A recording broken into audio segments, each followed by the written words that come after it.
నమస్కారం. Big debate ప్రత్యేక చర్చ కార్యక్రమానికి స్వాగతం. గత 5-6 రోజులుగా రాష్ట్ర వ్యాప్తంగా తెలుగు రాష్ట్రాల్లో తిరుపతి లడ్డూ ప్రసాదం కల్తీ, దాని మీద రాజకీయ దుమారం, రాజకీయ పార్టీల ఆరోపణలు, ప్రత్యారోపణలు, ఈ మధ్యలో సినిమా నాయకుల ట్వీట్లు, వీటి ద్వారా జరిగినటువంటి గందరగోళం ఓ పెద్ద మెసప్ అయిపోయిన పరిస్థితి చూస్తూ ఉన్నాం. అయితే ఇందులో నిజంగా కీలకమైన అంశాలు ఏమున్నాయి, వేటి గురించి ప్రజలు మాట్లాడవచ్చు, వేటి గురించి మాట్లాడకూడదు, ఏవి సెన్సిటివ్ అంశాలు అన్న అంశాలు కూడా చర్చకు వస్తూ ఉన్నాయి. అలాగే రేపు జగన్మోహన్ రెడ్డి గారు తిరుమల దర్శనానికి వెళ్తాను, అక్కడ కొన్ని ప్రక్షాళన సంప్రోక్షణకు సంబంధించినటువంటి పూజలు చేయించాల్సిన అవసరం ఉంది అని ఆయన మాట్లాడుతున్నారు. అయితే తిరుమల వెళ్లకుండా అలిపిరి దగ్గరే జగన్మోహన్ రెడ్డి గారిని అడ్డుకుంటామని అటు బీజేపీ, తెలుగుదేశం శ్రేణులు చెప్తున్నటువంటి పరిస్థితి. అయితే ఈ మొత్తం అంశాల మీద వాళ్ళు బిగ్ డిబేట్ చర్చను చెప్పారు. చర్చలో మనతో పాటు బాబురావు గారు సిపిఎం పార్టీ సీనియర్ నాయకులు మనతో ఉన్నారు. అలాగే శ్రీధర్ రెడ్డి గారు వైఎస్ఆర్సీపీ నాయకులు ఉన్నారు. మరి కాసేపట్లో గాది వెంకటేశ్వర గారు జనసేన పార్టీ నాయకులు, అలాగే కృష్ణాంజనేయులు గారు ప్రముఖ రాజకీయ సామాజిక విశ్లేషకులు కూడా మనతో జాయిన్ అవుతారు. ముందుగా బాబురావు గారు నమస్కారం. బాబురావు గారు, సరే జగన్మోహన్ రెడ్డి గారి పర్యటన సంగతి తర్వాత వద్దాం, కానీ ముందు ఈ ముగ్గురు సినిమా నటులు, అందులో పవన్ కళ్యాణ్ గారు ఇవాళ ఆంధ్రప్రదేశ్ ఉప ముఖ్యమంత్రి గారు కూడా ముందుగా ఆయనే ట్వీట్ చేశారు. పవన్ కళ్యాణ్ గారు ఈ తిరుపతి లడ్డూ ప్రసాదం కల్తీకి సంబంధించిన అంశం మీద చాలా మనోభావాల్ని గాయపరిచేలాగా ఉంది, దీన్ని అందరూ ఖండించాలని ఆయన ట్వీట్ చేశారు. దానికి ప్రకాష్ రాజ్ గారు ట్వీట్ చేస్తూ, ఈ సంఘటన జరిగింది మీరు ఉప ముఖ్యమంత్రిగా ఉన్నటువంటి రాష్ట్రంలో, కాబట్టి దీని మీద వేగంగా చర్యలు తీసుకోండి, దోషులు ఎంత వాళ్ళైనా సరే కఠినంగా శిక్షించండి అని చెప్తూ, భయాందోళనలు పెంచకండి, దీని మీద డోంట్ స్ప్రెడ్ అప్రహెన్షన్స్, ఇప్పటికే దేశంలో చాలా గందరగోళమైనటువంటి వాతావరణం ఉంది, మత విభజన ఉన్నది, దానికి బహుశా మీ ఢిల్లీ మిత్రులు కారణం కావచ్చని కూడా ఆయన మాట్లాడారు. సో దీనికి పవన్ కళ్యాణ్ గారు కూడా చాలా ఘాటుగా రియాక్ట్ అయ్యారు. వీళ్ళందరికీ ఏమైంది, పిచ్చి పట్టిందా, ఎందుకు ఇలా మాట్లాడుతున్నారు, సెన్సిటివ్ సెక్యులర్ అనే విషయం దగ్గరికి వచ్చేసరికి వన్ వే కాదు, అది 2 వే ఉండాలి, ఇవన్నీ కూడా పవన్ కళ్యాణ్ గారు మాట్లాడారు. అలాగే కార్తీ అని ఒక సినిమా నటుడు, ఆయనకి సంబంధించిన ఒక సినిమా ఫంక్షన్లో యాక్చువల్గా యాంకర్ క్వశ్చన్ చేశారు, లడ్డూ కావాలని ఆయన, అదేదో సెటైరిక్గా ఆవిడంటే బహుశా ఆయనకి అది సడన్ క్వశ్చన్ అనుకుంటా, ఆయన అది సెన్సిటివ్ ఇష్యూ అని ఆన్సర్ చెప్పి కొంచెం నవ్వుతూనే చెప్పారు, అది సీరియస్గా చెప్పాలేమో బహుశా దానికి ఆన్సరు. ఆయనకి బహుశా సడన్ క్వశ్చన్ అయ్యేసరికి ఆయన నవ్వుతూనే సమాధానం చెప్పారు. దాని మీద కూడా పవన్ కళ్యాణ్ గారు don't ever dare to joke అన్నట్టుగా మాట్లాడారు. దీన్ని నవ్వుటాలుగా తీసుకోవద్దు, చాలా సీరియస్గా తీసుకోండి, మాట్లాడితే సనాతన ధర్మం మీద మాట్లాడండి, లేదంటే నోరు మూసుకోండి అన్నట్టుగా పవన్ కళ్యాణ్ గారు మాట్లాడారు. ఏంటి అసలు ఇది ఎలా అర్థం చేసుకోవాలి? అంటే ఇది ఒక పవన్ కళ్యాణ్ గారు, ప్రకాష్ రాజ్ గారు, లేకపోతే కొంతమంది ఇంకా ప్రముఖులు అనే అంశం వరకే పరిమితం కాకుండా ఖచ్చితంగా ఈ వివాదంలో ఎక్కడైతే లడ్డూ విషయంలో, నెయ్యి విషయంలో లోపాలు జరిగినన్నారో వాటిల్ని గుర్తించాలి, వాస్తవాలన్నీ నివేదికలతో సహా బయట పెట్టాలి. అలాగే దీనికి బాధ్యులైనటువంటి వాళ్ళు ఎవరైనా, ప్రభుత్వం అయినా, పెద్దలైనా వాళ్ళు శిక్షించాలి. అయితే ఇక్కడ సమస్య ఇది లడ్డూలు, నెయ్యి విషయంలో జరిగినటువంటి అవినీతి, అలాగే మనోభావాలు. ఈ రోజే పత్రికల్లో వార్తలు వచ్చినాయి, ఒక నెయ్యి విషయంలోనే కాదు, జీడిపప్పుల్లోను, యాలుకల్లోను, ఇంకా ఇతర పదార్థాల్లో కూడా చాలా లోపాలు ఉన్నాయి, ఖచ్చితంగా తీసుకోవాల్సిందే. అలాగే తిరుమల తిరుపతి దేవస్థానం అనేది గతం నుండి చూస్తా ఉన్నాం, అనేక అంశాలు, అనేక మంది మీద ఆరోపణలు వచ్చినాయి, ఇప్పుడు కూడా వస్తా ఉన్నాయి. అది ప్రజాప్రతినిధులు కూడా దాని దర్శనాలను కూడా రేటు బట్టి అమ్ముకుంటున్నారు, లేకపోతే రాజకీయ పలుకుబడి కోసం వాడుకుంటున్నారు. గతంలోనూ ఇవాళ పార్టీలు, ప్రభుత్వాలతో నిమిత్తం లేకుండా వస్తా ఉన్నాయి. కాబట్టి దేవస్థానాల్లో జరుగుతున్నటువంటి, లేకపోతే ప్రార్థనాలయాల్లో జరుగుతున్నటువంటి అవినీతిని అవ్వచ్చు, అవకతవకలను అవ్వచ్చు, ఇది ఖచ్చితంగా దీన్ని అరికట్టాలి. అది తిరుమల అవ్వచ్చు, దుర్గగూడ అవ్వచ్చు. మీరు చెప్పిందేమో బాబురావు గారు చాలా బ్రాడర్ ఇష్యూస్, అలాగే సీరియస్ ఇష్యూ కూడా, దానిలో ఎవరికి సందేహం లేదు. ఈ ఇష్యూ వచ్చిన సందర్భంలో నాకు తెలిసి ప్రతి ఒక్కళ్ళు ఇది సీరియస్గా ఎంక్వైరీ జరగాలి, నిష్పక్షపాతంగా ఎంక్వైరీ జరగాలి, అవసరమైతే సిబిఐ లాంటి వాటితో చేయించాలి, వేగంగా శిక్షలు పడాలి దోషులు, తప్పు జరిగితే అన్నమాట మాట్లాడుతున్నారు. ఇక్కడ చర్చ నేను తీసుకున్న పాయింట్ అది కాదు. ఇప్పుడు ఇక్కడ కొంత భావ ప్రకటనకి సంబంధించి ఇప్పుడు ఈ ఇష్యూని ఒక పెద్ద సెన్సేషన్ లాగా చేయటం రైటా కాదా ఒక చర్చ నడుస్తూ ఉంది. వాస్తవంగా దేశం అంతా ఆ రాష్ట్రం ఈ రాష్ట్రంలో కూడా దేశం అంతా దీని మీద ఆందోళన జరుగుతున్నాయి, ధర్నాలు జరుగుతూ ఉన్నాయి, ప్రాయచిత్త దీక్షలు జరుగుతూ ఉన్నాయి, గుళ్ళల్లో పూజలు తెలుగుదేశం కూడా కాలిచ్చింది, వాళ్ళు చేస్తూ ఉన్నారు. రేపు వైసీపీ కూడా శనివారం వాళ్ళు ఇది అంటూ ఉన్నారు. దీన్ని సెన్సిటైజ్ చేయటం మరింత ఒక రాజకీయ దుమారంగానే కనపడుతోంది. ఇది అవసరమా అన్నది ఒక పాయింట్.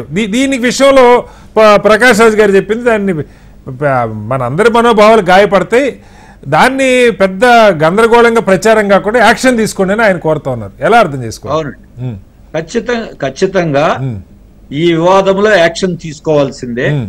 కానీ ప్రజలందరినీ సామరస్యాన్ని పాటించే రీతిలో మన మధ్య ఐక్యతని మెరుగుపరిచే రీతిలో వ్యవహరించాలి అందరూ. ప్రత్యేకించి బాధ్యతా స్థానాల్లో ఉన్న ప్రభుత్వంలో ఉన్న వారికి ఇంకా అందరికీ ఆ బాధ్యత ఉంటుంది. ఇంకా ప్రజలకే కాదు, పార్టీలకే కాదు, అందరికీ అప్పీల్ చేసి మీరందరూ మేమున్నాం, ఈ జరిగిన అవకతవకల మీద మేము చర్య తీసుకుంటాం, విచారణ చేస్తాం, ఎవరున్నా శిక్షిస్తాం, మీరు ఆందోళన చెందాల్సిన అవసరం లేదు. ఇది మతాల మధ్య సమస్య కాదు, ఇది ఎక్కడ అవినీతి అయినా ఎక్కడ అక్రమం జరిగినా ఇది ఎవరి మనోభావాలున్నా మేము ప్రభుత్వం అనేది ఒక మతానికే కాదు అన్ని మతాలకి మేము దేనిగా ఉంటాం అని భరోసా ఇవ్వాలి. కానీ భరోసా ఇవ్వకుండా వారి మాటలే ప్రజలలో ఒక రకమైనటువంటి ఉద్రిక్తతలను తీసుకొచ్చే రీతిలో ఉండటం ఏమాత్రం సమంజసం కాదు. దీన్ని ఇవాళ అంటే పవన్ కళ్యాణ్ గారు మాట్లాడిన దానిలో ఇదే ముస్లింలకు జరిగితే ఊరుకుంటారా, ఇదే క్రిస్టియన్కి జరిగితే ఊరుకుంటారా, నేను రోడ్ల మీదకి రమ్మని చెప్పట్లేదు కానీ అని కూడా ఆయన అన్నారు. అంటే ప్రజల నుంచి రెస్పాన్స్ పెద్దగా లేదనా, లేకపోతే ప్రజలు కదలట్లేదని పవన్ కళ్యాణ్ అర్థం ఎలా అర్థం చేసుకోవాలి? ఆయన ఏ మాటతో చెప్పినా ఏ ఉద్దేశంతో చెప్పినా సరే ఇవాళ ఉన్నటువంటి తీరులో చూస్తే మాత్రం ఆయన అలా మాట్లాడాల్సిన అవసరం లేదు. ఎందుకంటే పవన్ కళ్యాణ్ గారే ఒక రకమైనటువంటి గతంలో విషయం చెప్పారు. జనసేన పార్టీ కులాలని కలిపే పార్టీ, మతాల ప్రస్తావన తీసుకురాకుండా రాజకీయం నడిపే పార్టీ అని పవన్ కళ్యాణ్ గారు జనసేన చెప్పారు. అందరూ హర్షించారు. మరి వారి పార్టీ చెప్పిన అనుగుణంగానే వ్యవహరించమని అందరూ కోరేది. మీరు ఏ మాట గతంలో ప్రజలందరికీ అప్పీల్ చేశారో, మతాల ప్రస్తావన లేని రాజకీయం, కులాలను కలిపేటువంటి రాజకీయం కావాలని కోరుకున్నారో అదే జరగాలి. బీజేపీ దానికి భిన్నంగా వెళతా ఉంది. బీజేపీ దేశంలో మతాల మధ్య చిచ్చు పెడతా ఉంది, మతాల మధ్య సామరస్యం దెబ్బతీస్తా ఉంది. దానికి భిన్నమైన పార్టీలుగా, మన లౌకిక పార్టీలుగా తెలుగుదేశం అవ్వచ్చు, జనసేన అవ్వచ్చు, వైసీపీ అవ్వచ్చు, కాంగ్రెస్ అవ్వచ్చు, ఎవరైనా చెప్తున్నారు. కాబట్టి మీరు అదే పాటించండి. రెండోది, వాళ్ళు మీరు బాధ్యతా స్థానాల్లో ఉన్నారు. బాధ్యతా స్థానాల్లో ఉన్నప్పుడు ఎవరన్నా రెచ్చగొట్టినా, ఎవరన్నా తప్పుదారి పట్టించినా దాన్ని సరిదిద్ది సరైన దారిలో నడిపించాల్సిన అవసరం ఉంది. మీ అభిప్రాయం మీది తప్పు కాదు. రెండోది, వాళ్ళు శిక్షించాల్సింది ఎవరు? మీరే కదా. విచారించాల్సింది ఎవరు? మీరే కదా. మీరు ఆ పని చెయ్యండి. మీకు ఎవరు ఆటంకం ఉన్నారు? మీకు ఆటంకం ఎవరు లేదే. కాబట్టి అటువంటి పద్ధతిలో చేస్తే అందరూ హర్షిస్తారు. గతంలో మీరు ఈ విధానాలు చెప్పినప్పుడు సామరస్యాన్ని గురించో ఐక్యత గురించో అందరినీ సమానంగా చూడాలని చెప్పినప్పుడు అందరూ హర్షించారు. దానికి భిన్నంగా వాళ్ళు వెళ్ళొద్దు, వెళ్తున్నటువంటి ధోరణులు కనపడుతున్నాయని అందరిలో ఆందోళన వ్యక్తం అవుతా ఉంది. కాబట్టి ఆంధ్రప్రదేశ్ లో ఈ రోజు మనం జరిగిన ఎన్నికల్లోనే ఉంది. మీకు మంచి మెజారిటీ ఇచ్చారు, పరిపాలన చేయమన్నారు, పరిపాలన చేయండి. పవన్ కళ్యాణ్ గారు లేకపోతే టీడీపీ కూటమి ఒకే రోజు గ్రామ సభలు జరిపారు, పంచాయతీ మంచిదని పార్టీలకు అతీతంగా అందరూ హర్షించారే. మరి అటువంటి విధానం కాకుండా పరిపాలన మీద దృష్టి పెట్టకుండా వివాదాల మీదకి ఎందుకు వెళ్ళాలి? వివాదం వస్తే సర్దుబాటు చేయాలి, వివాదం వస్తే వాస్తవాలు బయటికి తేవాలి, వాటి మీద మీరు కేంద్రీకరించండి. గ్రామాల్లో కూడా చాలా సమస్యలు ఉన్నాయి, పంచాయతీల్లో సమస్యలు ఉన్నాయి. ఒకవైపున వరద బాధితులకు సహాయం అందాల్సిన అవసరం ఉంది, విశాఖ ఉక్కు ఫ్యాక్టరీని పరిరక్షించాల్సిన అవసరం ఒకవైపున ఉంది, ధరలు పెరుగుతున్నాయి ఇంకొక వైపున, సూపర్ 6 అమలు చేయాల్సిన అవసరం ఉంది. ఇన్ని రకాల సమస్యలు ఉన్నప్పుడు మీరు వీలైనంత త్వరగా వాటన్నిటిని పెట్టి రాష్ట్రాన్ని గాడిలో పెట్టి కేంద్రాన్ని నుంచి నిధులు తీసుకొచ్చి ప్రజల మధ్య గతంలో పరిపాలనలో తప్పులుంటే వాటిని సరిదిద్దే రేటు మీద కేంద్రీకరణ కాకుండా ఓకే ఒక రోజు ఈ వివాదం, ఇంకొక రోజు ఇంకో వివాదం అని ఇతరులు తేవచ్చు. ఓకే వివాదాలు తెస్తే సర్దుబాటు చేయాల్సిన మీరే దానికి ఆస్కారం కలిగించినట్టుంటే రైట్ సార్. అది మీ పార్టీలకు కూడా మంచిది కాదు, రైట్ రాష్ట్రానికి మంచిది కాదు, ఎవరికి మంచిది కాదు, మన ప్రజాస్వామ్యానికి లౌకిక తత్వానికి కూడా మంచిది రైట్ కాదు. బాబురావు గారు మళ్ళీ వస్తాను మీ కాబట్టి దగ్గరికి. ఆ వృత్తిలో ఆలోచించాలని కోరుతాం. రైట్ కృష్ణాంజనేయులు గారు, కృష్ణాంజనేయులు గారు ఇక్కడ సహజంగా మనం చూస్తాం ఏదైనా ఒక సంఘటన జరిగినప్పుడు దానికి వ్యతిరేకంగా ప్రతిపక్షాలు లేదంటే ప్రజా సంఘాలు ఆందోళన చేస్తాయి. ఇప్పుడు ఉదాహరణకి ఈ తిరుమలలో జరిగిన సంఘటన మీద ప్రభుత్వం ఒకవేళ చర్యలు తీసుకోకపోతుంటే, కల్తీ జరిగింది, గతంలో ఉన్న ప్రభుత్వం ఎవరో ఏదో చేశారు, దాని మీద ఖచ్చితంగా ప్రజలు ప్రతిపక్షాలు పెద్ద ఎత్తున గొంతిప్పుతాయి, దీని మీద చర్యలు తీసుకోండి అని చెప్పి డిమాండ్ చేస్తారు. కరెక్ట్గా ఇవాళ ప్రకాష్ రాజ్ గారు అడిగింది కూడా అదే. దీన్ని పెద్ద ఒక మతపరమైన అంశంగా చేయటం వల్ల సమాజంలో ఇప్పటికే చాలా ఇబ్బందులు ఉన్నాయి, ప్రభుత్వంలో మీరే ఉన్నారు, వేగంగా చర్యలు తీసుకోండి, దోషులు ఎంత వాళ్ళైనా శిక్షించండి అన్నారు. సరే, దాని మీద రెండు వైపులా పవన్ కళ్యాణ్ గారు రియాక్ట్ అయ్యారు, మళ్ళా ప్రకాష్ రాజ్ గారు అసలు మీరు ఎన్నికల ముందు ఒక అవతారం, ఎన్నికల తర్వాత ఒక అవతారం, ఏంటి అయోమయం అంటే ఎన్నికల ముందు మామూలుగా పవన్ కళ్యాణ్ గారు ఆయన రాజకీయాల్లోకి వచ్చిన కొత్తలు మనందరికి గుర్తుంది, ఆయన కూర్చుంటే వెనకాల చేగువీర బొమ్మ ఉండేది, వామపక్షాలతో నేను దశాబ్దాల పాటు కలిసి పనిచేశాను, ఆ పుస్తకాలు చదివాను, ఆ భావజాలం చదివాను, తాకట్లో భారతం లాంటి పుస్తకాలు చదివాను అని చెప్పి ఆయన పదే పదే చాలా సందర్భాల్లో చెప్పిన ఇది. ఎన్నికలకి ముందే ఆయన 19 ఎన్నికలు అయిపోతూనే భారతీయ జనతా పార్టీతో పొత్తు పెట్టుకున్నారు, ఒక రకమైన పొత్తు.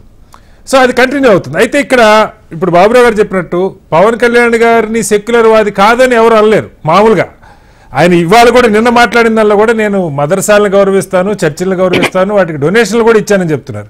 కానీ మిగతా వాళ్ళు మీరు మాట్లాడితే సనాతన ధర్మమే మాట్లాడండి, దీన్ని నేను మాట్లాడుకొని ఎందుకుంటాను, లేదంటే నోరు మూసుకోండి. ముగ్గురు గురించి కూడా ఆయన అదే చెప్పారు, ప్రకాష్ రాజ్ గారి గురించి, కార్తీ గురించి, హీరో కార్తీ గురించి. సరే, పొన్నవోలు సుధాకర్ రెడ్డి కంటే రాజకీయ నాయకులు మీరు వాళ్ళు ఏమనుకున్న ఇబ్బంది కాదు, దీన్ని నేను అర్థం చేసుకోవాలి. నాకు తెలిసి పొన్నవోలు సుధాకర్ రెడ్డి గారు కూడా రాజకీయ నాయకులు అంటే సరే ఆయన వైకాపా మనిషి అనుకుందాం చర్చకి. శ్రీనివాసరావు గారు నమస్తే, ప్యానల్ మెంబర్స్ అందరికి కూడా నమస్కారము. ఇక్కడ బాబురావు గారు మాట్లాడినటువంటి మాటలన్నిటికీ నేను స్పష్టంగా మద్దతు తెలియజేస్తూ ఆయన అభిప్రాయాలకి నేను ఆమోదం తెలియజేస్తున్నాను. మళ్ళీ అవి తిరిగి చెప్పను, మళ్ళీ వాటిని చెప్పినందువల్ల ప్రయోజనం. ఇక్కడ ఒక కీలకమైనటువంటి అంశం ఏమిటి అని అంటే, జరిగినటువంటి పరిణామం మీద చర్యలు తీసుకోవలసినటువంటి స్థానంలో ఉన్న వాళ్ళేమో ఈ రోజున ప్రశ్నించేటువంటి విధంగా మాట్లాడుతున్నారు. అదే విధంగా దీంట్లో నిందితులుగా పేర్కొంటున్నటువంటి వాళ్ళు ఎవరైతే ప్రతిపక్షంలో ఉన్నటువంటి వాళ్ళు, అంటే ఇప్పుడు అధికార పక్షం నిందితులుగా ఒకళ్ళ వైపు ఏలు చూపిస్తుందిగా వైఎస్ఆర్ కాంగ్రెస్ పార్టీ, జగన్మోహన్ రెడ్డి, వైవి సుబ్బారెడ్డి, కరుణాకర్ రెడ్డి, వీళ్ళందరూ ఏమంటున్నారంటే వాటి మీద చర్యలు తీసుకోండి, విచారణ జరపండి, అది కూడా ఉన్నత స్థాయి విచారణ జరపండి, సుప్రీంకోర్టు సిట్టింగ్ జడ్జితో జరపండి, లేకపోతే హైకోర్టు సిట్టింగ్ జడ్జితో జరపండి, సిబిఐతో విచారణ జరపండి అని వాళ్ళు అంటున్నారు. ఇది ఒక విచిత్రమైనటువంటి భిన్నమైనటువంటి పరిస్థితి కదా, మీరు చెప్పిన దానికి శ్రీనివాసరావు గారు చాలా భిన్నమైనటువంటి పరిస్థితి కదా. ఇక్కడ ఒక అంశం అండి, ఒకటి మాత్రం చాలా స్పష్టంగా కనపడుతుంది. ఈ మాటలో మొట్టమొదటిగా మాట్లాడినటువంటి వాళ్ళు ఎవరు? ముఖ్యమంత్రి చంద్రబాబు నాయుడు. ముఖ్యమంత్రి చంద్రబాబు నాయుడు మాట్లాడినటువంటి మాటలు, ఆయన మొదలుపెట్టినటువంటి మాటలు, ఆయన మతాలకు సంబంధించినటువంటి వ్యవహారాలు, ఇవన్నీ వైఎస్ఆర్ కాంగ్రెస్ పార్టీ జగన్మోహన్ రెడ్డి క్రిస్టియన్ దగ్గర నుంచి వైవి సుబ్బారెడ్డి వాళ్ళు, వాళ్ళ సతీమణి కరుణాకర్ రెడ్డి, వాళ్ళ పిల్లల పెళ్లిళ్ళు, ఇవన్నీ ముఖ్యమంత్రి చంద్రబాబు నాయుడు మాట్లాడాడు ఈ విషయంలో. కానీ ఒక్కటి కృష్ణాంజలి గారు నాకు కొంచెం ఆశ్చర్యంగా ఉంది, మనకి తెలుగు రాష్ట్రాల్లో ముఖ్యంగా ఏపీలో రాజకీయాల్లో పెద్దగా గతంలో ఈ మతాల ప్రస్తావన, ఎవరేంటి అవినీతి గురించి మాట్లాడుకుంటాం, స్కాముల గురించి మాట్లాడుకుంటాం, విమర్శించుకుంటారు. కానీ ఫలానా వాళ్ళ ఇంట్లో ఎవరు ఏ మతంలో ఉన్నారు, లేకపోతే వాళ్ళు ఏ మతాచారాలు పాటిస్తున్నారు, ఈ చర్చ పెద్దగా అసలు ఎప్పుడు ఏపీలో జరగల. ఇప్పుడు ఇది కొత్తగా, ఇది ఒక కొత్త ట్రెండ్ అనుకోవాలా, ఎలా అర్థం చేసుకోవాలి? శ్రీనివాసరావు గారు, నేను అనుకుంటున్నాను, ఇది నా అభిప్రాయము, ఎవరు అంగీకరించకపోయినా దీని వెనక పెద్ద రాజకీయ వ్యూహం ఉంది అని నా అభిప్రాయం. ఏముంది అని అంటే, బీజేపీ దక్షిణాది రాష్ట్రాల్లో ఈ విధమైనటువంటి హిందుత్వవాదాన్ని రాజకీయాల్లోకి చొప్పించి రాజకీయ పరమైనటువంటి అంశంగా హిందుత్వవాదాన్ని ప్రధానమైనటువంటి అంశంగా ముందుకు నెట్టేటువంటి ఆలోచనలతో బీజేపీ ఇండైరెక్ట్ గా ఆంధ్రప్రదేశ్ లో ఉండేటువంటి తన మిత్రులైనటువంటి చంద్రబాబు నాయుడు, పవన్ కళ్యాణ్ తో ఈ విధమైనటువంటి ప్రణాళికలు వ్యూహాలు రూపొందించింది అనేటువంటి నా యొక్క అభిప్రాయం. అంటే ఈ మాట మీరు అంటున్నారు, వీళ్ళు కుట్రలు చేసింది బీజేపీ అంటున్నారు. అలాగైతే మరి లడ్డూలో మరి ఆ విధమైనటువంటి నెయ్యిలో కల్తీ ఎవరు చేస్తే వారు వైఎస్ఆర్ కాంగ్రెస్ పార్టీ వాళ్ళు చేశారు కదా, అక్కడ టీటీడీ వాళ్ళు చైర్మన్ వాళ్ళు చేసిన వైసీపీ వాళ్ళు కదా, వాళ్ళు కదా కుట్రలు చేసింది, వీళ్ళని ఎలా అంటారు? వాళ్ళు గిన చేస్తే వాళ్ళ మీద ఖచ్చితంగా అన్ని రకాల చర్యలు తీసుకునేటువంటి హక్కు అధికారాన్ని ఆంధ్రప్రదేశ్ లో 5.5 కోట్ల మంది ప్రజలు 164 సీట్లతో బీజేపీ తెలుగుదేశం జనసేన కూటమికి ఇచ్చారు. మీరు హాయిగా ఎన్డీడీబీ రిపోర్ట్ ఉంది, ఆల్రెడీ జూలైలో వచ్చింది, 23 వచ్చింది రిపోర్టు, ఆల్రెడీ చర్యలు తీసుకోవచ్చు. సుబ్బారెడ్డి, కరుణాకర్ రెడ్డి, అదే విధంగా అప్పుడు ఈవో, అవసరమైతే జగన్ కూడా మీ దగ్గర ఆధారం ఉంటే కేసులు పెట్టండి, చర్యలు తీసుకోండి. అలాంటి ఎవరైతే తప్పులు చేశారో వాళ్ళ మీద చర్యలు తీసుకోవడంతో పాటుగా భవిష్యత్తులో ఇలాంటి జరగకుండా ఏ విధంగా మీరు చర్యలు తీసుకుంటారో అవన్నీ తీసుకోండి. అవి కాకుండా ఈ రోజున మాట్లాడటం అనేటువంటి అంశం మీద ప్రాధాన్యత ఇచ్చారు అనంటే మాట్లాడటం, అదే విధంగా ప్రతిపక్షాల వాళ్ళ మీద మతపరమైనటువంటి అంశాలకు సంబంధించినటువంటి అంశాన్ని లేవనెత్తటము, రాజకీయంగా లబ్ధి పొందేటువంటి ప్రయత్నం ఈ రోజున అధికార పక్షం వైపు నుంచి, తెలుగుదేశం జనసేన బీజేపీ వైపు కూటమి నుంచి జరుగుతోంది. మీరు అధికారంలో ఉన్నారు కాబట్టి, మీరు ప్రతిపక్షంలో ఉంటే మీరు గిన మాట్లాడితే మీ దగ్గర అధికారం లేదు, మీ దగ్గర దర్యాప్తు సంస్థలు లేవు, మీ దగ్గర ఆ విధమైనటువంటి హక్కు లేదు కాబట్టి మీరు మాట్లాడుతున్నారు అనుకోవచ్చు. కానీ మీ దగ్గర హక్కు ఉంది, అధికారం ఉంది, ఏ విధమైన చర్యలను తీసుకోవచ్చు. పోలీస్ శాఖ ఉంది, సిబిఐ ఉంది, అవసరమైతే సుప్రీంకోర్టు, హైకోర్టు న్యాయమూర్తులతో విచారణ జరిపించాలని ప్రభుత్వం తరపున మీరు అడిగేటువంటి అధికారం కూడా ఉంది. ఈ ప్రయత్నం ఎందుకు చేయటం లేదు? ఉద్దేశం ఉంది, రాజకీయ వ్యూహాలు ఉన్నాయి అనేది, అందుకనే నేను అనుమానం వ్యక్తం. గాది వెంకటేశ్వర గారు జనసేన పార్టీ నాయకులు కూడా జాయిన్ అయ్యారు, అలాగే శ్రీధర్ రెడ్డి గారు వైసీపీ నాయకులు కూడా ఉన్నారు. వెంకటేశ్వర గారు నమస్కారం. వెంకటేశ్వర గారు, ఇక్కడ సరే నేను ఈ మొత్తం కాంట్రవర్సీ అవినీతి జరిగిందా లేదా, లడ్డు కల్తీనా కాదా, ప్రసాదం, ఈ ఒక చర్చ అది ఎలాగో జరుగుతోంది 5-6 రోజుల నుంచి. బట్ ఇవాళ ఒక 2-3 అంశాలు గత 2 రోజుల నుంచి, ముఖ్యంగా ప్రకాష్ రాజ్ గారు, తర్వాత హీరో కార్తీ గారు, వాళ్ళ సంబంధించిన విషయాల మీద కూడా పవన్ కళ్యాణ్ గారు చాలా ఘాటుగానే రియాక్ట్ అయ్యారు. దీన్ని ఇప్పుడు ఇందాక బాబురావు గారు వాళ్ళు చెప్పారు, ఇప్పుడు ప్రభుత్వంలో ఉన్నది మీరు, విచారణ చేయాల్సింది మీరు కదా, మీరు చెయ్యండి, దాన్ని వేగంగా శిక్షలు వేయండి అంటే, అలాగే దీన్ని పెద్ద సెన్సేషన్ చేయటం వల్ల అందరి మనోభావాలు గందరగోళంలో పడతాయి. దేశంలో ఇప్పటికే ఒక రకమైన ఏమంటారు మతపరమైన గందరగోళం ఉంది అని. సరే బీజేపీ మీద ప్రకాష్ రాజ్ గారి గురించి ఎవరికి దాపరికం లేదు, ఆయన బీజేపీకి బద్ధ వ్యతిరేకి, మత రాజకీయాలకు బద్ధ వ్యతిరేకి ఆయన, అందులో ఎవరికి సందేహం లేదు. అయితే ఆయన మాట్లాడిన దాని మీద పవన్ కళ్యాణ్ గారు ఇద్దరు కూడా, ఇక కార్తీది అయితే అసలు చాలా చిన్న విషయం, ఆ ఫంక్షన్లో ఆ యాంకర్ అడగటం తప్పు అని మనం అర్థం చేసుకోవాలి. సినిమా ఫంక్షన్లో తిరుపతి ప్రసాదం మీద జోకులు వేయటం తప్పన్నది కాకుండా, హీరో గారు మాట్లాడిన దాని మీద ఆయన కామెంట్ చేశారు. ఆయన సెన్సిటివ్ ఇష్యూ అని ఆయన అన్నారు. యాక్చువల్గా అదే పదం పవన్ కళ్యాణ్ గారు పొన్నవాళ్ళు సుధాకర్ రెడ్డి గారి విషయంలో పవన్ కళ్యాణ్ గారే ఈ విజయవాడ దుర్గగుడి దగ్గర మాట్లాడినప్పుడే పవన్ కళ్యాణ్ గారు కూడా ఆ పదం వాడారు. ఇది చాలా సెన్సిటివ్ ఇష్యూ సుధాకర్ రెడ్డి, నువ్వు మాట్లాడితే సనాతన ధర్మంకి అనుకూలంగా మాట్లాడు, లేదంటే నోరు మూసుకో అన్నట్టుగా మాట్లాడారు. నేనంటుంది ఇది ఖచ్చితంగా సెన్సిటివ్ ఇష్యూ అని చెప్పినందుకు కార్తీక్ గారిని కానీ, లేదు మీరు చర్యలు తీసుకోవాలన్నందుకు ప్రకాష్ రాజ్ గారి మీద పవన్ కళ్యాణ్ గారికి విరుచుకుపట్టడంలో అర్థం ఏంటి? శ్రీనివాస్ గారు, మీకు ఉన్నటువంటి పెద్దలందరికీ కూడా నమస్కారం.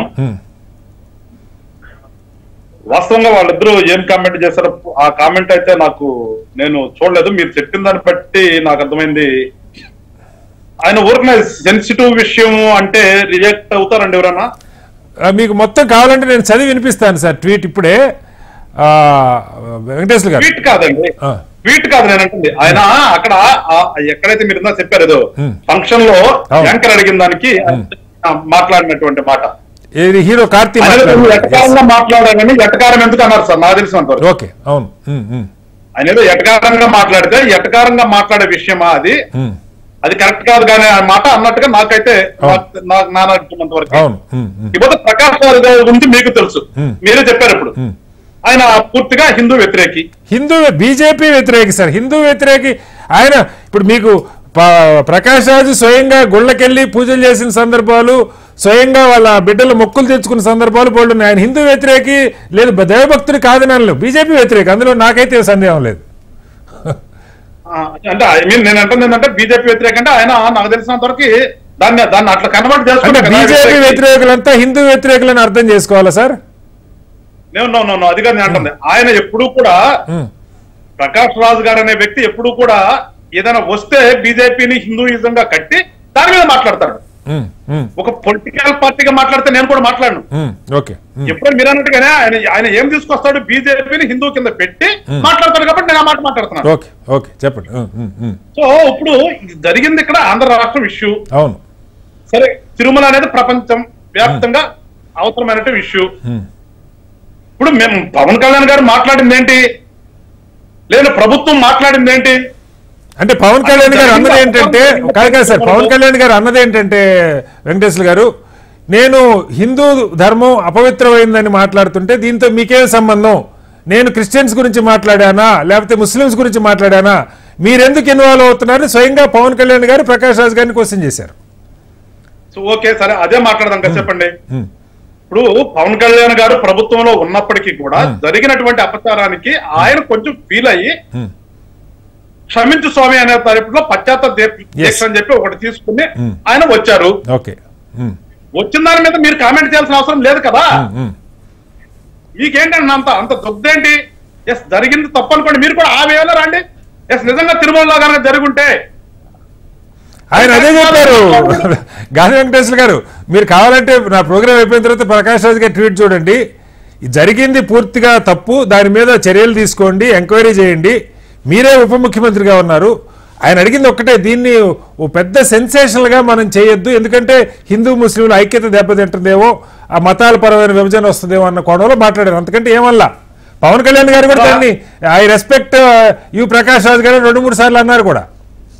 అట్లాగా సార్ శ్రీనివాస్ గారు, నేను కూడా అదే చెప్తున్నాను. నాకు బాధేసింది, నాకు బాధేసినప్పుడు నేను మాట్లాడాను. నేను మాట్లాడిన దాన్ని కాదు కదా మీరు మాట్లాడాల్సింది. ఇప్పుడు పవన్ కళ్యాణ్ గారు దీక్ష చేస్తున్నాను, నేను పశ్చాత్తాప దీక్ష చేస్తున్నాను అని చెప్పి వచ్చాడు. వచ్చినప్పుడు మీరు కూడా అంతవరకు కట్ చేయండి, అది కరెక్ట్ కాదు, దాని మీద ఎంక్వైరీ చేయండి. మీరే ఉన్నారు కదా అంటే ఆ విషయం మాకు తెలీదా? ఇప్పుడు మేమేమైనా ఎంక్వైరీ చేయకుండా ఉంటామా అని చెప్పి మేమేమన్నా కూర్చోలేదు కదా. ఇప్పుడు ఎట్లా ఉందంటే, ఏదో గవర్నమెంట్ లో ఉండి మీరెందుకు మాట్లాడుతున్నారంటే గవర్నమెంట్ లో ఉండి మాట్లాడకూడదా? ఆ పని జరుగుతుంది అంటే. ఇందాక కృష్ణారాయణ గారు ఒక మాట్లాడారు, ఎందుకంటే జూలై 23న నివేదిక వచ్చింది. కాదు మీరు ఆ ప్రశ్న ఎత్తారు కాబట్టి చెప్తున్నా వెంకటేశ్వర గారు. జూలై 23న ఎన్డీడీబీ నివేదిక వస్తే ముఖ్యమంత్రి గారు దాన్ని బయట పెట్టింది 5-6 రోజుల క్రితం. అంటే దాదాపు 2 నెలలు గడిచాక ఇప్పుడు దాన్ని ఎందుకు బయట పెట్టారన్న ఒక ప్రశ్న కూడా చర్చకు వస్తుంది వెంకటేశ్వర గారు. దాని మీద ఈ పాటికి చర్యలు జరిగిపోయి ఉండాలి కదా, 2 నెలల తర్వాత ఇప్పుడు ఎందుకు బయట పెట్టారని ఒక చర్చ. వెంకటేశ్వర గారు, తిరుమల తిరుపతి దేవస్థానంలో గతంలో ఏం జరిగినాయి అనేది ఎవ్రీవన్ నోస్. మీకు తెలుసు, నాకు తెలుసు, డిబేట్ లో మాట్లాడుతున్న వాళ్ళ ప్రతి ఒక్కరికి తెలిసిన విషయమే. కానీ దాని మీద ఎంక్వైరీ అనేది రిపోర్ట్ వచ్చింది. రిపోర్ట్ వచ్చిన తర్వాత టీటీడీ నుంచి ప్రభుత్వం ఎప్పుడు చేరింది అది కూడా చూడాలి. జూలై 23న చేరింది సార్. వెంటనే ఇచ్చారా? వెంటనే ముఖ్యమంత్రి గారి వచ్చిందా, ప్రభుత్వం దగ్గరికి వచ్చిందా లేదనేది కూడా నాకు తెలీదు. మరి మీకు ఎంతవరకు తెలుసో నాకు తెలీదు. 4 రోజుల క్రితమే వచ్చిందన్న మీరు, కానీ జూలైలో రిపోర్ట్ ఉందంటున్నారు. ఆ జూలైలో రిపోర్ట్ ని ఇక్కడికి ఎప్పుడు వచ్చింది, వచ్చిన తర్వాత ఎప్పుడు నిజంగా లేట్ చేశారా, వెంటనే మాట్లాడారా అనేది తెలిస్తే దాని గురించి మాట్లాడచ్చు. కానీ జరిగింది ఉంది కదా, అది ఒకసారి వేరే చూసుకోవాలి కదా. మీరు ఇప్పుడు ఏమంటారు? ఇప్పుడు ఒక మాట మాట్లాడగానే పవన్ కళ్యాణ్ గారు దీక్ష చేస్తానగానే ప్రకాష్ గారు ట్వీట్ పెట్టేశారు. అట్లాగే ప్రభుత్వం తరపు నుంచి కూడా వెంటనే మాట్లాడేస్తే మీలాంటి మేధావులందరూ ఎన్ని మాటలు మాట్లాడేవాళ్ళు ఇప్పటికి. అందుకని కొంచెం దాన్ని ఒకసారి ఎగ్జామిన్ చేసుకోవాలి కదా. ఎగ్జామిన్ చేసుకునే ముఖ్యమంత్రి గారు మాట్లాడారు నేనైతే భావిస్తున్నాను. టైం తీసుకొని మాట్లాడారంటారు. ఎన్ని రకాల అపచారాలు జరిగినాయో తిరుమల తిరుపతి దేవస్థానంలో. మనం ఈ కల్తీ, లడ్డు కల్తీ అనేది కాదండి, అసలు అపచారాలు ఎన్ని జరుగుతున్నాయి అనేది మనకు తెలీదా? దానికి ఎన్ని అవసరం లేదు నాకు తెలిసి. ప్రభుత్వం నాటి మీద జరగకుండా ఆపుదామని ప్రభుత్వం ప్రయత్నంతో మొదలు పెట్టాము. వెంకటేశ్వర గారు, మళ్ళీ వస్తారు మీ దగ్గరికి ఒకసారి, మళ్ళీ ఇస్తాను వెంకటేశ్వర గారు. ఇవాళ మేము దీక్ష చేసినా, ఇంకొకటి చేసినా, మేమేం రోడ్ల మీదకి వచ్చాము, ధర్నాలు చేయాలి. మీ దీక్షను ఎవరు తప్పట్లేదు సార్, అసలు దీక్ష మీద చర్చ ఎక్కడ రాలా వెంకటేశ్వర గారు. దీక్ష మీరు కూడా దీక్షలోనే ఉన్నట్టున్నారు. దీక్ష చేయకూడదని ఎవరు అనట్లేదు సార్. దీక్ష ఖచ్చితంగా దీనికి ఏమంటారంటే దీనికి మాట్లాడదండి, ప్రతి ఒక్కళ్ళు మాట్లాడదండి. దీనికి ఇదేదో కులాల మధ్యన విభేదాలు తీసుకొస్తున్నారు. కులాల మధ్యన విభేదాలు రాకుండా ఉండటం కోసమే మేము ప్రయత్నం చేస్తున్నాం. అది ఎందుకు అర్థం చేసుకోవట్లేదు? Okay, right right. ఇవాళ ఇంకొకళ్ళు రోడ్డు మీద రాకుండా చేయడం కోసమే పవన్ కళ్యాణ్ గారు ఇవాళ దీక్ష. అంటే ఇప్పుడు ఇందాక బాబురావు గారు కూడా చెప్పారు, జనసేన కాదు వెంకటేశ్వర గారు, జనసేన కొంతకాలం జనసేనతో వామపక్షాలు కలిసి పనిచేశారు. జనసేన రాసుకున్న 7 నాకు కూడా గుర్తుండాలి 7 పాయింట్లో కులాలను ఐక్యం చేసేటువంటి ఎజెండా తీసుకొస్తాం, మతాల మధ్య చిచ్చు లేని ఎజెండా. నేనంటుంది అదే, ఇది నమ్ముతున్న party Janasena party. Bharatiya Janata party మాకు తెలంగాణ నాయకులైతే మాది బరాబర్ హిందూ పార్టీని ప్రకటించుకున్నారు పార్టీ అధ్యక్షులు. ఇది హిందూ పార్టీ, 80-20 భాష మాట్లాడే పార్టీ భారతీయ జనతా పార్టీ. ఈ రెండింటికి ప్రతి ఒక్కరు ఏదో ఒక మతంలో పుట్టాల్సిందే కదా. నీ మతాన్ని పూజించుకో, వేరే మతాన్ని గౌరవించుకోవాలని మేము చెప్తుంది. అంతమించి మేమేం చెప్పండి. నేను అంటుంది అది కాదు సార్. ఇక్కడ మీ చర్చ ఎక్కడ వస్తుందంటే, ఇప్పుడు ప్రకాష్ రాజ్ గారు అడిగింది కూడా అదే. మీరు గతంలో ఒక దీనిలో ఉన్నారు, ఇప్పుడు ఒక దీనిలో ఉన్నారు, ఏంటి గందరగోళం అని చెప్పి ఆయన అడుగుతా ఉన్నాడు. గతంలో పవన్ కళ్యాణ్ గారు వెనకాల చేగువేర బొమ్మ ఉంది, ఇప్పుడు ఉందా? మీరు చెప్పండి గాలి వెంకటేశ్వర గారు.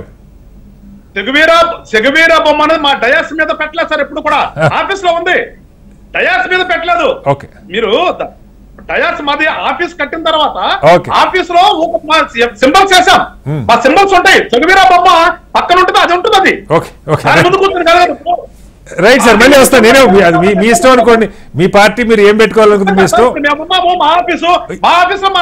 లేదు, డెఫినెట్ గా దాని గురించి చర్చ కాదు. నేను గతంలో, ఎందుకంటే నేను స్వయంగా చూశాను పవన్ కళ్యాణ్ గారు చైర్ వెనకాల పెద్ద చేగువేర బొమ్మ ఉండే. భావాలు మారలేదు, ఓకే, మా భావాలు మారలేదు, మా ఆలోచనలు మారలేదు, మా ఆశయము మారలేదు. రైట్, అసలు ఆ చర్చ ఎప్పటిది కాదులేండి, అది 4 ఏళ్ల క్రితం జరిగిన చర్చ. మళ్ళీ వస్తాను మీ దగ్గరికి గాలి వెంకటేశ్వర గారు. మా భావాలు మారలేదు, మా ఆశయాలు మారలేదు, మా ఆలోచన విధానం మారలేదు.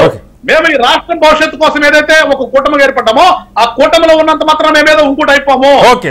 ఎవరు క్రిటిసైజ్ చేయాల్సిన అవసరం లేదు. రైట్ సార్, ఇవాళ తిరుమలలో జరిగినటువంటి అపచారాన్ని కూడా అది ఎక్కడ ప్రేరప్ అవుతుందో అవ్వకుండా ఉండటం కోసం చేయటం కోసమే ఇవాళ పవన్ కళ్యాణ్ గారు ముందది. అంటే సార్, అవ్వకుండా ఉండాలి అంటే నాయకులు మాట్లాడాల్సిన భాష, ప్రజలు మీరు మా మీద నమ్మకం ఉంచండి, మీరు ప్రశాంతంగా ఉండండి, మేము చర్యలు తీసుకుంటాం, ఎంత రోజులైనా దీని గురించి భయపడాల్సింది లేదని కోరాలి.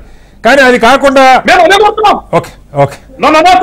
మాట్లాడుతుంటే ఎదుటి వాళ్ళు మాట్లాడినప్పుడు మాట్లాడిన దానికి మాట్లాడతాం తప్పితే మేము ఎక్కడా కూడా రెచ్చగొట్టే ప్రసంగాలు మా నాయకుడు ఎప్పుడు చేయలేదు. Right sir, right.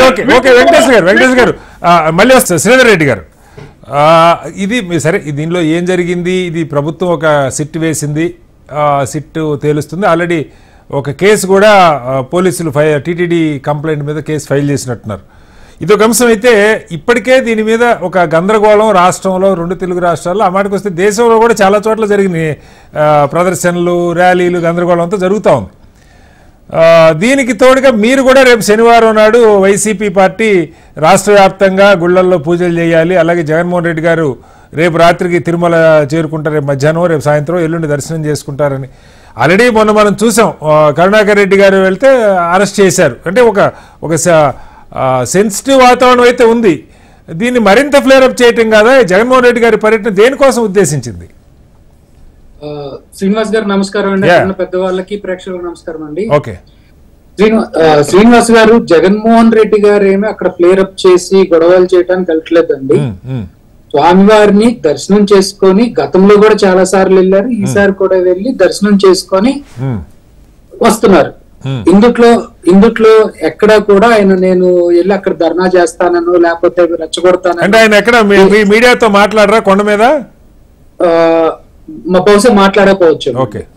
సో కొండపైన మాట్లాడతారా లేదా కొండ కిందకి వచ్చి మాట్లాడతారా అనే తర్వాత యాజ్ ఆఫ్ నౌ ఈ హిందువులందరూ మాట్లాడాలి, నేను ముస్లింస్ కి ఏదైనా జరిగితే వాళ్ళు ఊరుకుంటారా అనే మాటలు జగన్మోహన్ రెడ్డి గారు మాట్లాడలేదు.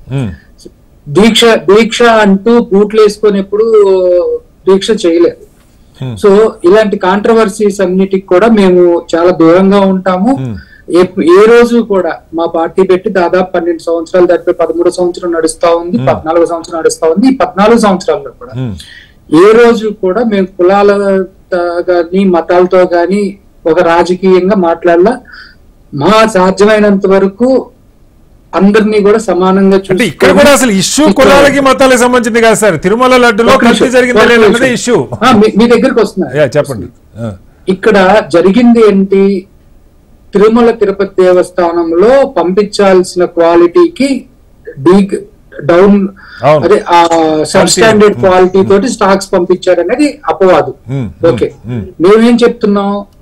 ఓకే, మీరు ఎన్డీడీబీ రిపోర్ట్ కి ఇచ్చారు. ఆ ఎన్డీడీబీ రిపోర్ట్ తో పాటు మైసూర్ లో సిఎఫ్టిఆర్ఐకి ఇచ్చిన రిపోర్ట్ కూడా ఉంది. దాన్ని బయట పెట్టండి. నంబర్ 1. ఏదైనా ఇష్యూ జరిగినప్పుడు టీటీడీ అటానమస్ బాడీ కాబట్టి అక్కడ ఉన్న బోర్డు గాని ఈగో గాని బయట పెట్టాలి, లేదా గవర్నమెంట్ బయట పెట్టాలి. తెలుగుదేశం పార్టీ ఆఫీస్ నుంచి ఎలా బయటకు వచ్చింది అనేది ఒకటి. This is number 1.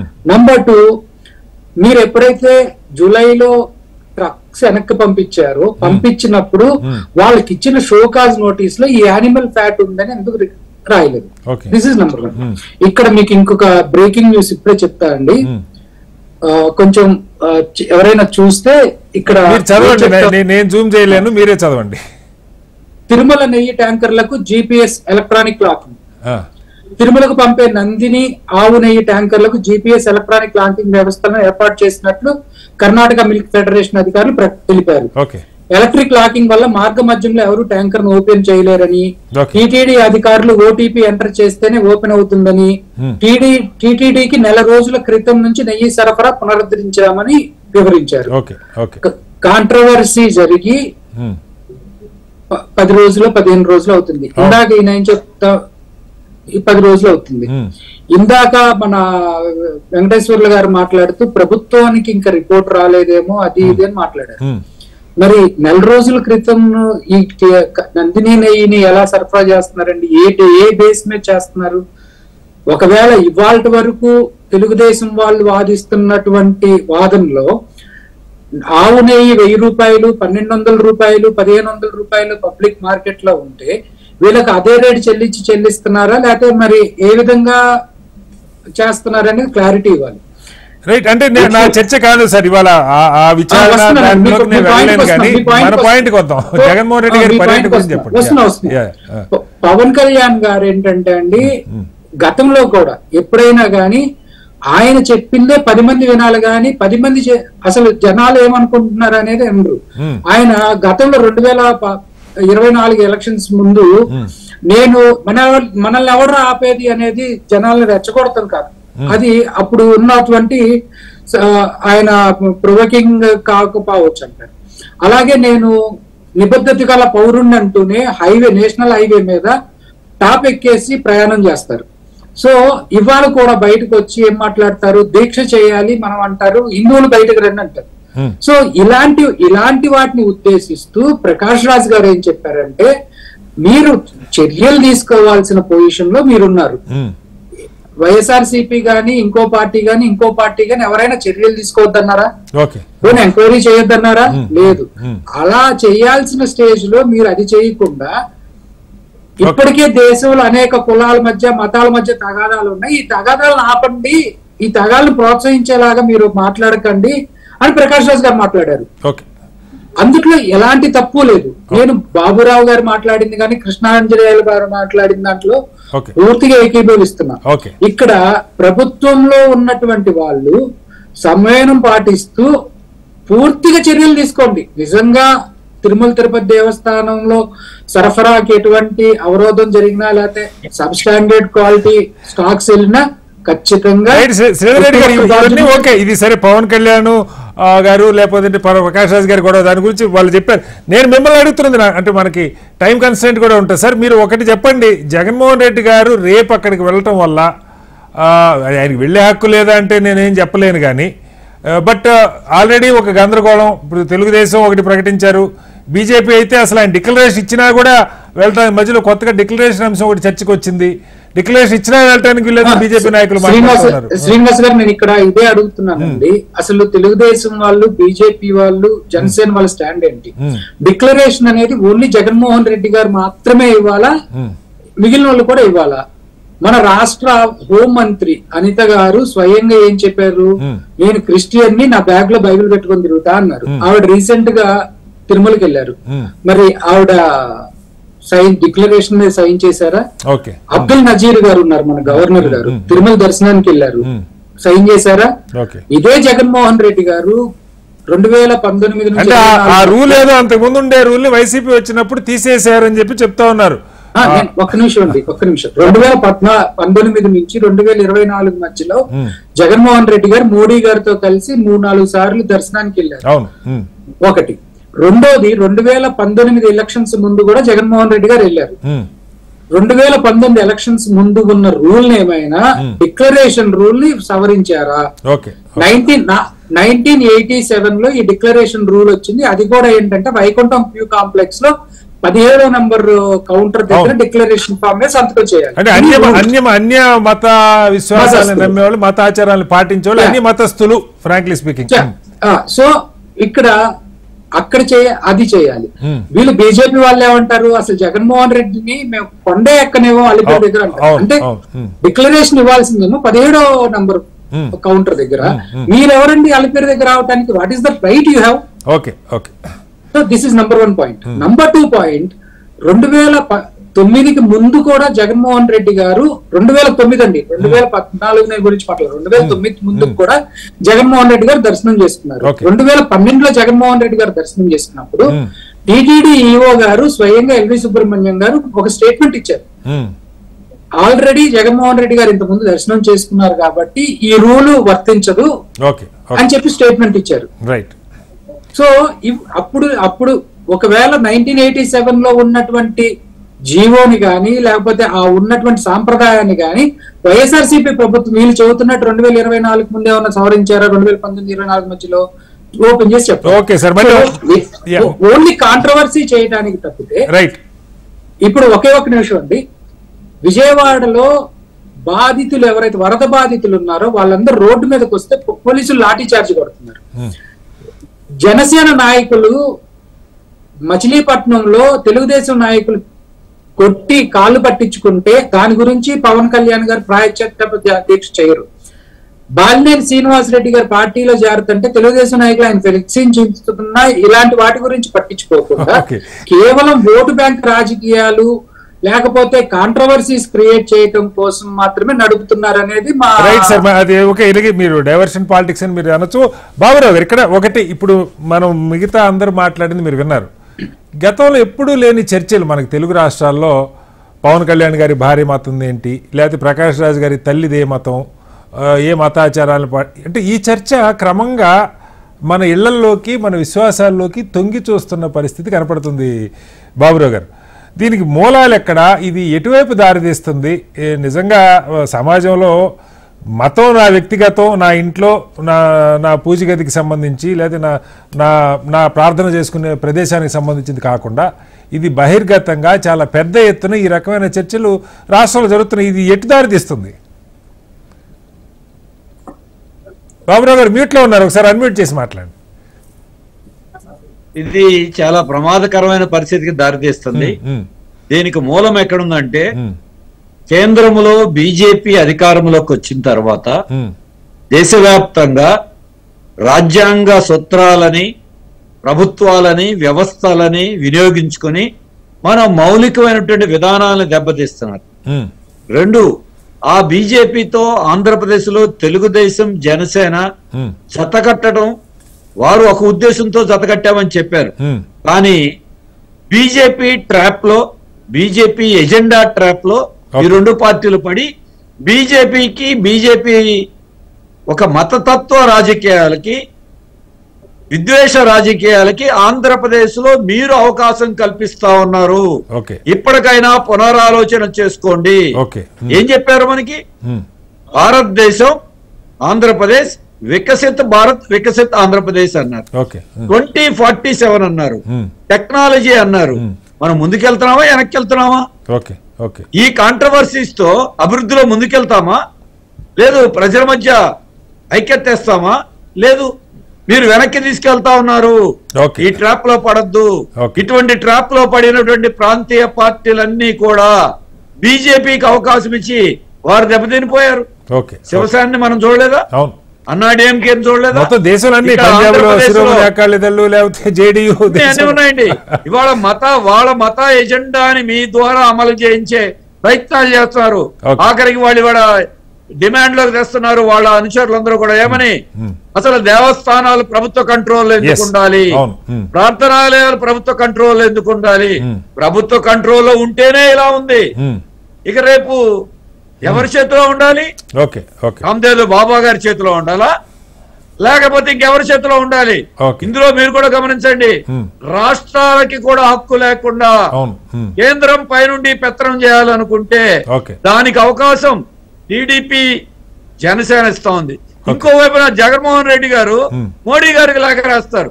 ఓకే కుట్రలు పన్నుతుంది వాళ్ళైతే ఈ దీంట్లో మీరు న్యాయమైన విచారణ జరిపించండి అని మోడీ గారికి రాసి, అంటే బీజేపీకి వాళ్ళు ఒకవైపున అవకాశం కల్పిస్తున్నారు.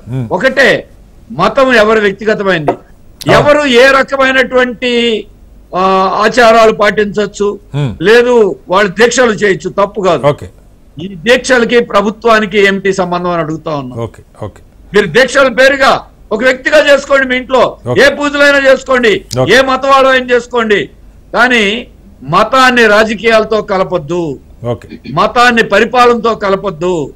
ఇది ఎవరి వ్యక్తిగతమైన ఇష్టం. ఇప్పటిదాకా అందరూ చెప్తుంది అదే, దాన్నే పాటిద్దాం. దీన్ని రోజు వివాదాలకు తీసుకురావాల్సిన అవసరం ఎవరికి ఉంది? వివాదాల్లోకి తెస్తే ప్రభుత్వాలు కంట్రోల్ చేయండి. అలా కాకుండా మీరు ఈ దీంట్లో ఉన్నారు. రెండోది, ప్రకాష్ రాజ్ గారు మాట్లాడతారు, లేకపోతే ఇంకొకరు మాట్లాడతారు. మాట్లాడిన దాంట్లో తప్పే ఉంది? ఇవాళ మీరు వివాదాలు వద్దు, సామరస్యంగా ఉండండి. లేదు దేశంలో ఇప్పటికే వివాదాలు ఉన్నాయి, ఆంధ్రప్రదేశ్ ప్రశాంతంగా ఉంచుకుందాం అని చెప్పడం తప్పే ఉంది. ఎవరు చెప్పినా తీసుకుంటాం. రెండవ విషయం, ఎవరు వ్యక్తిగతమైన విషయాలు, ఏ అధికారి ఏ మతం, ఏ వ్యక్తి ఏ మతం, సనాతన ధర్మం అంటున్నారు. ఏమిటి సనాతన ధర్మం? భారతదేశంలో కుల వ్యవస్థ దశాబ్దాల నుంచి వచ్చి కుల వివక్ష సాగుతా ఉంది. దీన్ని సనాతన ధర్మం అని కాపాడదామా? దీంట్లో మనం అధునాతన సమాజం కోర్టులు కూడా రియాక్ట్ అయిన వాటి మీద సనాతన అందుకనే ఈ రోజున ఒకటే, మీరు ఒక ఉద్దేశంతో మాట్లాడొచ్చు, దాన్ని వేరే ఉద్దేశాలతో దాన్ని వాడుకుంటారు, ఇంకొక వైపు వెళ్ళిపోద్ది అంటారు. ఇంకొక వైపు అవకాశాన్ని ఇస్తున్నారు.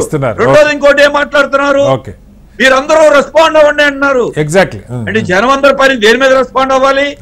అంటే మీరు ఎజెండా తీసుకొస్తే ఆ ఎజెండా మీద అందరూ మాట్లాడకపోతే తప్ప, మీరు మాట్లాడిందే మాట్లాడాలా? మీరు రెచ్చగొట్టినట్టే జనం కూడా రెచ్చిపోవాలా? రెచ్చిపోలేకపోవటం తప్ప. నిజంగా చెప్పాలంటే నాయకులు రెచ్చిపోయినా ఆంధ్రప్రదేశ్ లో జనం ఇవాళ సమయంతో ఉన్నారు. కాబట్టి ఇవాళ అటువంటి సాంప్రదాయం ఆంధ్రప్రదేశ్ ఉంది, దాన్ని పార్టీలకు అతీతంగా కాపాడుకుందాం.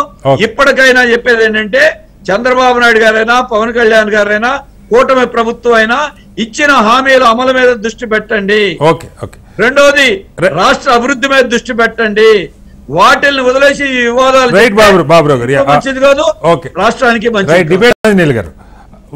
ఒక చర్చ ఏమో సరే, ప్రభుత్వం డైవర్షన్ పాలిటిక్స్ 100 రోజులైంది, గ్యారంటీలు అమలు కాలేదు కాబట్టి దీన్ని లేవనెత్తాను ఒక ప్రచారం ప్రతిపక్ష పార్టీలు, వైసీపీ లేదా మరొకరు మాట్లాడవచ్చు. ఇప్పుడు బాబురావు గారు లేకపోతే మీరు చెప్తున్న దాన్ని బట్టి దీనికన్నా బిగ్గర్ ట్రాప్ ఉంది దీని వెనకాల. మొత్తం ఒక మతపరమైన రాజకీయాల్ని బలంగా ఒక అవకాశం దొరికింది, దాన్ని జొప్పించడానికి దీన్ని ఒక బలమైన దీనిగా వాడుకుంటున్నారు వెపన్గా అన్నది ఇంకొకటి. ఇది రాష్ట్రంలో ఈ మనకి ఇప్పటిదాకా ఉన్న ఫ్యాబ్రిక్, సోషల్ ఫ్యాబ్రిక్. ఎందుకంటే ఈవెన్ పవన్ కళ్యాణ్ గారు మాట్లాడుతూ కూడా, ఆయన దీని గురించి బలంగా మాట్లాడుతూ కూడా ఆయన నేను సెక్యులర్ అని చెప్పుకోలేకుండా ఉన్నారు. అది మనకన్నా అలవాటు.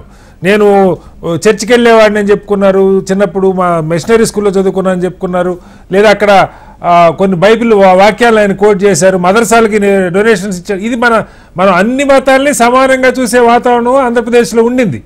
ఇవాళ దానికి భిన్నంగా ఒక ప్రయత్నం పెద్ద ఎత్తున జరుగుతుందా? దానిలో ఈ రెండు పార్టీలు ముఖ్యంగా తెలుగుదేశం కానీ లేదంటే జనసేన కానీ భాగం అవుతున్నాయా? తెలియక జరుగుతుందా? ఏం చెప్తారు? నేను ఇది మొదటి పాయింట్ లోనే చెప్పాను. బీజేపీ కుట్రలో వీళ్ళిద్దరూ కావాలనే భాగస్వాములు, తెలియకుండా ఏం కాదు, వాళ్ళ ఎజెండాని వీళ్ళు ఇంప్లిమెంట్ చేస్తున్నారనేది నా యొక్క అభిప్రాయం. దానికి రీజన్స్ కూడా చెప్పాను. రెండో అంశం ఏంటి అని అంటే, ప్రజలు చాలా తెలివైన వాళ్ళండి. నాకు తెలిసి ఆంధ్రప్రదేశ్ లో ఉండేటువంటి ప్రజల వైపు నుంచి తెలంగాణలో కూడా కొన్ని పాకెట్స్ తప్ప నాకు తెలిసి హిందూ ముస్లిం ఈ మతాల మధ్య ఘర్షణ, లేకపోతే హిందూ క్రిస్టియన్ల మధ్య ఘర్షణ, ఇలాంటి వాతావరణం ఉంటదని నేను ఆల్మోస్ట్. ఒకవేళ అలాంటి ప్రయత్నం చేయాలని బీజేపీ చేసినా సరే అలాంటి ట్రాప్ లో ప్రజలు పడేదానికి అవకాశం లేదు అనేటువంటిది ఒకటి. రెండో అంశం ఏంటి అనంటే, అసలు ఇప్పుడు జగన్మోహన్ రెడ్డి తిరుపతికి వెళ్తున్నాడు అనేటువంటి అంశం. ఎందుకు వెళ్తున్నాడు, ఏంటి, ఇదేమైనా ఫ్లేర్ అప్ చేయడానికా ఇంకొకటి అనేటువంటి అంశం కూడా ఒక ప్రశ్న కూడా మీరు ఈ టైంలో ఎందుకు వెళ్తున్నారని మీరు కూడా ప్రశ్నలు తీసుకొచ్చారు. దాని మీద నా అభిప్రాయం ఏంటి అనంటే, ఒకటి ఈ ప్రభుత్వంలో ఉన్నటువంటి తెలుగుదేశము, జనసేన, బీజేపీ అందరూ కలిసి వాళ్ళు క్రిస్టియన్లు, వైఎస్ఆర్ కాంగ్రెస్ పార్టీలో ఉన్నట్టు వాళ్ళు ఎవరైతే బాధ్యులు ఉన్నారో వాళ్ళు క్రిస్టియన్లు కాబట్టి కావాలని కుట్రపూరితంగా తిరుమల లడ్డూ ప్రసాదాన్ని అపచారం చేశారు. ఇది వచ్చినటువంటి బయటకు వచ్చినటువంటి సమాచారం ఇదేగా, బయటకు వచ్చినటువంటి మాటలు కావచ్చు, లేదు కావాలని చేశారని కూడా. కరప్షన్ అనేటువంటిది ఒక అంశం చిన్నదండి వాస్తవం చెప్పాలంటే. ఇది తీవ్రమైనటువంటి భక్తుల మనోభావాలకు సంబంధించినటువంటి అంశం. ఇది అక్కడ కాదండి, ప్రపంచం మొత్తం వేరే దేశాల్లో నిరసన జరిగినట్టు అంత ఒక సెన్సిటివ్ విషయం. అలాంటి పరిస్థితుల్లో ఈ రోజున రాజకీయంగా ఈ విధమైనటువంటి పూర్తి దెబ్బ కొట్టాలి వైఎస్ఆర్ కాంగ్రెస్ పార్టీ అనేటువంటి దాని మీద ఒక కుట్ర చేశారు అనేటువంటిది వైసీపీ భావిస్తుంది. ఆ మాట నేనేలా వైసీపీ యొక్క ఆందోళన ఇది. అరే వీళ్ళు ఇంత తీవ్రమైనటువంటి విమర్శలు చేస్తున్నారు, ఈ విషయాన్ని మేము ప్రజలకు తెలియజేయాలి కదా. అందుకని జగన్మోహన్ రెడ్డి నేరుగా తిరుమలకు వెళ్లి ఆయన అక్కడ ప్రార్థనలు చేసి, ఏసు నాకు దేవుడి మీద గౌరవం ఉంది, భక్తి కూడా ఉంది, నేను క్రిస్టియన్ అయితే నాకు క్రిస్టియన్ ఆచారాలు ఉంటే ఉండొచ్చేమో అనేటువంటి దాని మీద దాన్ని ఎక్స్ప్రెస్ చేసుకోవడానికి పూజలు చేయడానికి వెళ్తున్నారని నేను అనుకుంటున్నాను. పూజలు చేయటం అనేటువంటిది ఆయన వ్యక్తిగతమైనటువంటి విషయం. అడ్డుకుంటాం అనేటువంటిది ఎవరు అడ్డుకుంటారు ఏంటి, పార్టీలో రేపు ఖచ్చితంగా ఓ పెద్ద హై డ్రామా అయితే జరగబోతుంది సార్. కృష్ణారెడ్డి గారు మీకు తెలియదు కాదు, ఆ కొండ కిందే రేపు అడ్డు బీజేపీ ఇప్పటికే చాలా అసలు ఎట్టి పరిస్థితుల్లో డిక్లరేషన్ ఇచ్చినా పైకి వెళ్ళడానికి వీళ్ళదని తెలుగుదేశం వాళ్ళు డిమాండ్ చేస్తుంది. నాకు అర్థమైన మరి డిక్లరేషన్ ఇవ్వాలి. ఇక్కడ ఒక అంశం అండి, నిజంగా అడ్డుకోవటం అంటూ జరిగితే వైఎస్ఆర్ కాంగ్రెస్ పార్టీకి రాజకీయంగా వాళ్ళకి నెత్తిన పాలు పోసినట్టే తెలుగుదేశం, జనసేన, బీజేపీ కూటమి. ఎందుకు ఈ మాట అంటున్నా అంటే, అడ్డుకుంటే ఆ విధంగా భద్రత కల్పించి ఒక భక్తుడికి కొండ మీదకు పంపించాల్సినటువంటి బాధ్యత, ఒక మాజీ ముఖ్యమంత్రిని కొండ మీదకు పంపించాల్సినటువంటి బాధ్యత ఎవరి మీద ఉంది? ఆంధ్రప్రదేశ్ పోలీసుల మీద ఉందా? ఆంధ్రప్రదేశ్ ప్రభుత్వం మీద ఉందా? ఉంది కదా. వాళ్ళే మరి వాళ్ళ పార్టీ వాళ్ళు అడ్డుకుంటామని అంటున్నారు. దీన్ని ప్రజలు ఏమనుకుంటారు అంటే, వీళ్ళు అధికారంలో ఉన్నారు కాబట్టి వీళ్ళు ఏం చేసినా సరిపోయింది. వీళ్ళు వచ్చి శుద్ధి చేశారు, దుర్గగుడిలో పవన్ కళ్యాణ్ వచ్చి శుద్ధి చేశాడు, వీడు అక్కడ తిరుమలలో మామూలుగా శాస్త్రబద్ధంగా కొద్ది చేశారు. ఇప్పుడు ఆయన వెళ్ళి చేసుకుంటా అంటే అడ్డుకునేటువంటి అధికారం ఎవరికన్నా ఉంటుందా? మీరు ఇందాక ఒక ప్రశ్న కూడా వేశారు. ఆయన తిరుమల కొండ మీద ప్రెస్ మీట్ పెట్టారంటే తిరుమల కొండ మీద ఎవ్వరూ మాట్లాడరు, ఏ రాజకీయాలు మాట్లాడరు. కాబట్టి తిరుమల కొండ వెళ్తారు, ఆయన పూజలు చేసుకుంటారు, లడ్డు ప్రసాదం తీసుకుంటాడు, వాళ్ళు ఇచ్చేటువంటి తీర్థ ప్రసాదాలు తీసుకుంటాడు, నాకు ప్రకటించుకుంటాడు. ఎందుకు నాకు విశ్వాసం ఉంది, నాకు ఏ విధమైనటువంటి విభేదాలు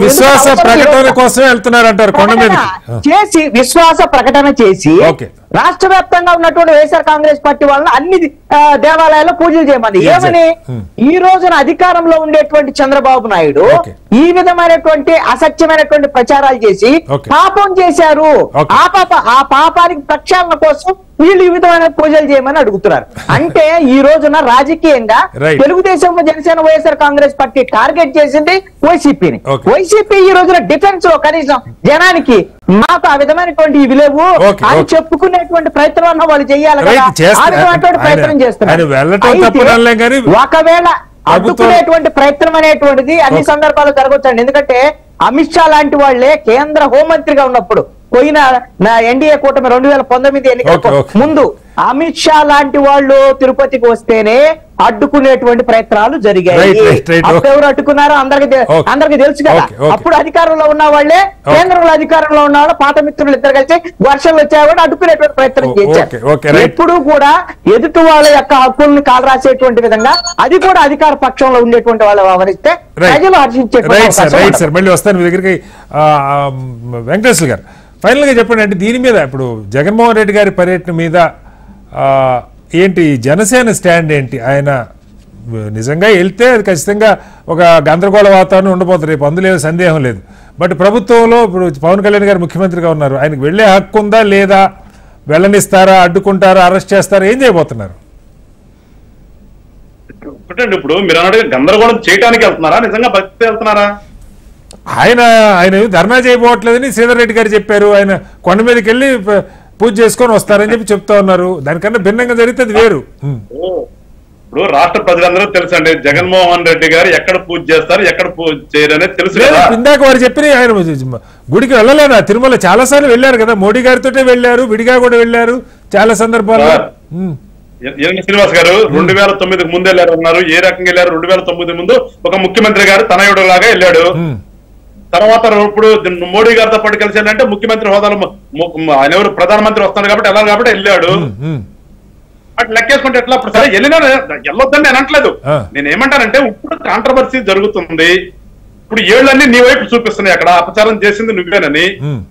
ఎందుకు వెళ్తున్నారు ఇప్పుడు అంటున్నారు? ఇప్పుడు గొడవ చేయటం కోసం వెళ్తున్నారా, నిజంగా భక్తి వెళ్తున్నారా? ఆయన భక్తితో వెళ్తున్నారని చెప్తున్నారు, మీరు వెళ్ళనిస్తారా లేదనేది ప్రశ్న. అందుకే నేను అన్నాను సార్, భక్తి ఉందా లేదా అనేది రాష్ట్ర ప్రజలందరూ తెలుసు. వెళ్ళనివ్వకుండా మేమేం ఆపమండి. మళ్ళా చెప్తున్నాను, ప్రభుత్వము ఆయన్ని వెళ్ళొద్దని మేము ఆపం. ఇందాక శివరాజు ఆంజనేయ గారు చెప్పారు, ఆపటము అంటే అది వ్యక్తిగతం. ఇప్పుడు అమిత్ షా కూడా వచ్చినప్పుడే రాళ్ళేశారు, ఆయన అడ్డుకున్నారు. అట్లా ఎవరో అడ్డుకునే దానికి ఎవరో ఎవరుంటారు సార్?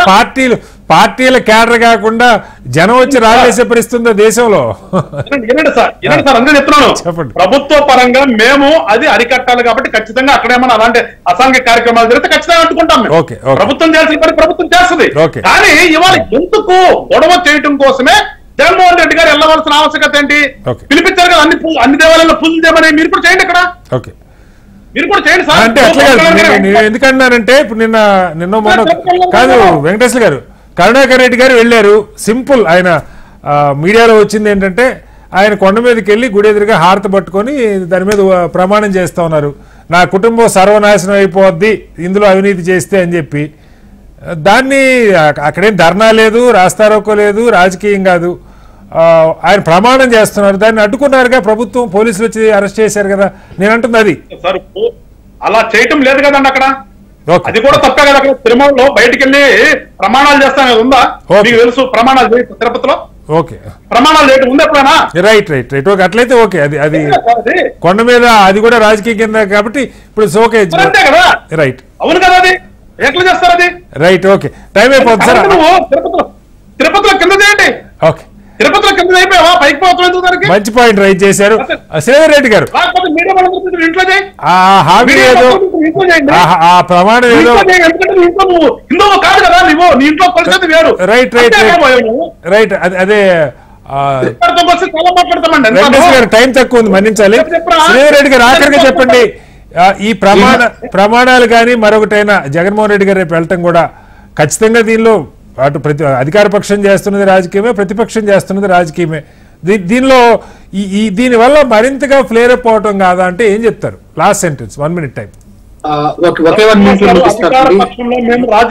వెంకటేశ్వర గారు టైం అయిపోయింది, మన్నించారు. Okay right, okay right sir. మేము అధికారంలో ఉన్నాం కాబట్టి మేము వచ్చినటువంటి ఇష్యూ ఏదైతే ఉందో ఇష్యూను సబ్సిడీ చేయాలి కాబట్టి దానికోసం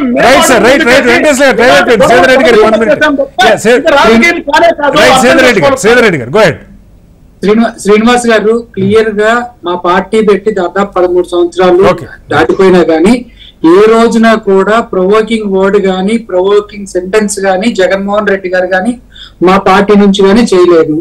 దిస్ ఇస్ 100% ఫ్యాక్ట్ అన్నమాట. అలాగే ఇక్కడ కాల్ చేయాలంటే ఎవరు?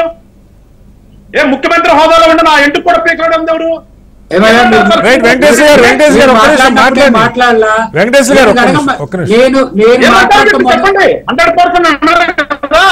నేను మాట్లాడటం మొదలెడితే పవన్ కళ్యాణ్ మాట్లాడారనే కానీ మొదలెడితే రాజకీయంగా అందరూ మాట్లాడారు, రాజకీయంగా ఎవరు మాట్లాడుకోలేరు.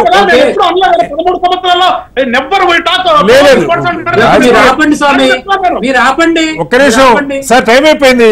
శ్రీధర్ రెడ్డి గారు కంప్లీట్ చేయండి.